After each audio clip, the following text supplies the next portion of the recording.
So I just want to kind of do a quick check-in to Yeah. understand what's happening. Where are you? What are you struggling with? Any issues that you are grappling with that I can help you with? So for the past 3 weeks, I guess I've been focusing on RC, Hmm. and I started with around 75% accuracy. Currently, by the end of the part one of RC latest, I reached around 90% Okay. accuracy, and that was in the last 2 days. But Awesome. what I'm struggling with is the time, Hmm. especially for LSAT passages. I'm taking around 18 to 20 minutes. So what's happened in this process is that I've lost touch with the other topics. Hmm. So I did quant quite thoroughly, like went through the 7 to 800 document to Hmm. great lengths, and I was scoring a good around 90% accuracy there as well. Otherwise, inequality is a bit of a pain point because it gets mixed up in my head when trying to make cases. What to so there's always a fear of missing out when I'm Hmm. doing those. I haven't been in touch with quant, so I feel quite rusty and not confident at all. So first of all, I'm saying like 90% is way above average, Mukul. You are doing way better than what I've seen people to do while the classes are going on. Because usually in the 7 to 800 level document, even the people who are from so-called tier one, undergrad colleges, whether it's IIT or NSIT, DCE, I still find those people to be around 80% mark on those questions. So 90% from that standpoint is great. I think the topics that you mentioned, right, overlapping sets and inequalities. Overlapping sets is more of a conceptual issue, it seems to me. It's not something that has to do with approach as such. So what I would request that you do is that you shortlist top 2 to 3 questions, the typical ones that you have trouble answering questions on your own.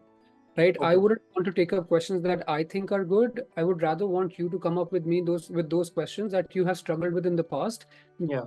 questions representative of larger pattern, and then we kind of can discuss those questions in depth to figure out what is the conceptual gap. Now, inequalities is actually one of those areas where there is no one mechanical approach that can get you the answer. Yeah. Because to be able to think of the right set of numbers, it requires a lot of practice. That's one of the reasons why people remain underconfident in inequalities, because they're just taking one yes, one no. And if you have, let's say, 100 questions, that means you would have thought of only 200 cases.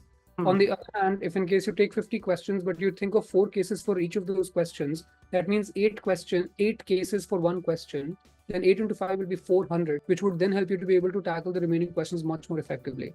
So I'm saying this is what you do during the practice phase, not on the exam. On the exam, you just have to think of one yes and one no and you'll be done with it. But just to be able to extract enough value from the questions that have been given to you, this approach will definitely yield the results for you. I've seen people who had phobia of math, literally like, maths used to give them jitters.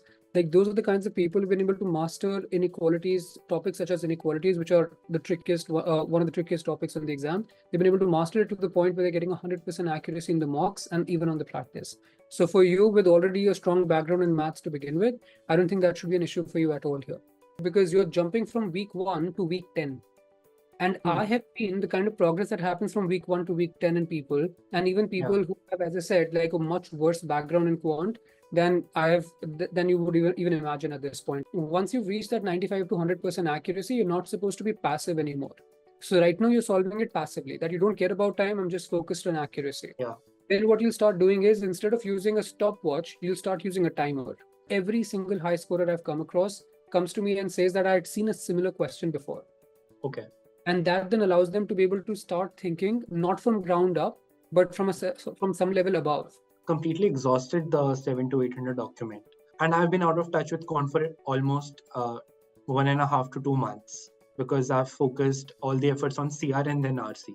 How do you recommend that I go about involving that into my daily schedule now, given I'm just doing one LSAT test paper these days?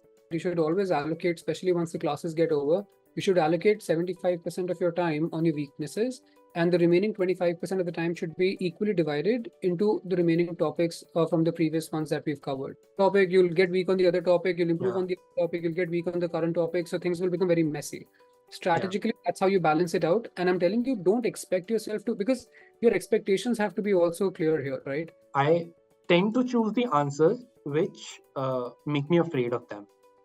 If I'm down to last two options, and I see one of the options is intimidating me, I'm not able to understand it, grasp it completely, I tend to choose it over the one which I've kind of also justified. So I think this is a bit psychological. I'm trying to cope up with it, not choosing, but it still happens from time to time again. No, And till the time you're able to identify what the pattern is, Mukul, you already are halfway there. Because a lot of the times people are clueless as to why are they even selecting the wrong answer in the last two options. But the fact that you now know you're choosing something based on psychological or personal or subjective reasons, these are not objective reasons that everyone would agree with. Then you know yeah, that this time around when you're in that scenario, you need to check yourself. Even if it takes a little more time, you got to check yourself and ask yourself that, like, am I absolutely certain that this is the answer, or am I choosing it based on my pattern that I have sort of developed over the practice that I've done? So, how have been the classes? I think must be you must be on the verge of completion of the classes, or have you completed already? I have completed all the classes. Yeah, yeah, I had completed the classes quite back actually. It was just RC is something that I missed out because I was moving countries, which I covered up later on in the last batch.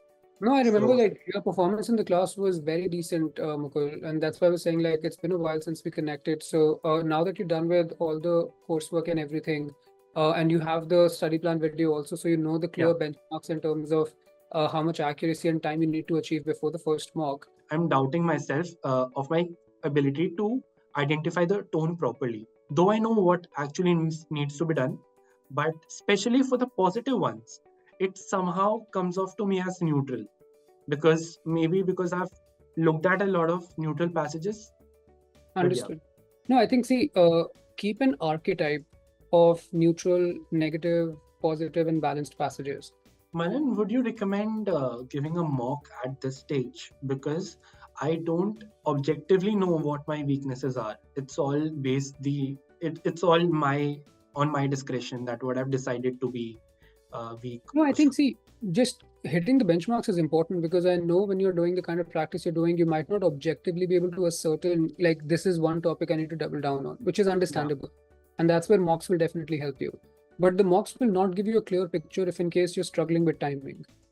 You get my Okay. point? If you're struggling with Yeah. timing, what will happen is that towards the end, when you don't have enough time, you might get questions on topics you're good at, but you might still go wrong on those questions because you didn't have the time to solve them.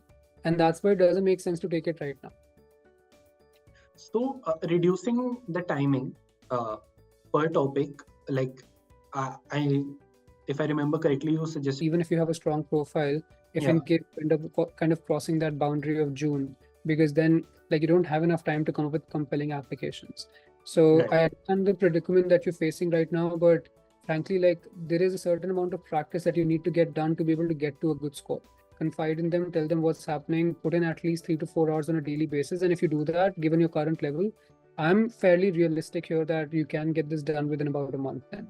Thank you, Manan. This has been really helpful. I was uh, like looking forward to speaking to you for so long. I'm glad that this happened.